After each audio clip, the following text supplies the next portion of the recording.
Yeah, so EPO stands for erythropoietin, and it is a hormone that's produced by the kidneys in response to low partial pressures of oxygen.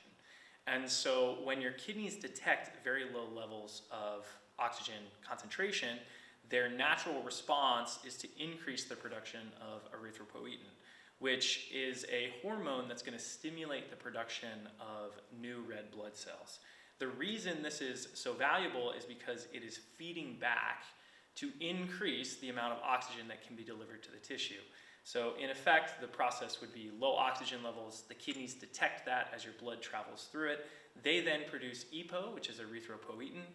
That EPO then stimulates the cells in your body to make more red blood cells, which increases your oxygen carrying capacity. It will thus restore the oxygen content in the blood, and the loop will stop. I think the reason runners would take EPO is because it's probably one of the most famous performance enhancing drugs. And it has the simplest biological mechanism.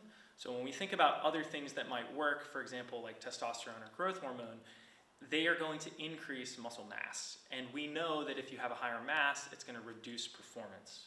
And so EPO has the ability to increase your oxygen carrying capacity, which logically makes sense because we know that you need oxygen to run faster, and a lot of runners just associate a greater oxygen carrying capacity with better performance. So it makes sense logically to them, but it also doesn't come with some of the side effects of other performance enhancing drugs that might increase muscle mass.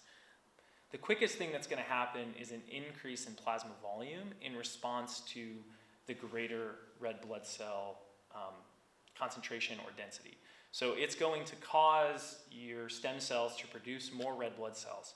Well, when you produce more red blood cells, it's going to make your blood thicker. In response, your body is going to sense that higher pressure and that higher viscosity of the blood, and as a result, you're going to increase the amount of water that you want to retain in the body.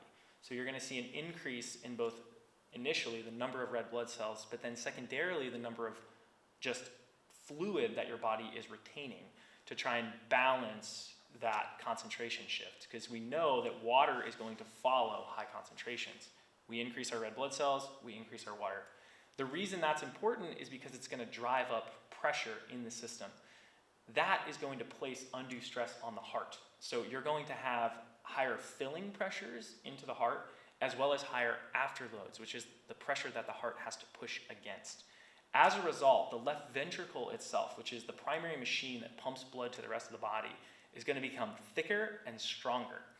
And so you're going to see both changes in the blood components themselves, but you're going to see compensatory responses in the structures that move that blood throughout the body. So both of those things are going to change in the blood, and then there's going to be some secondary effects.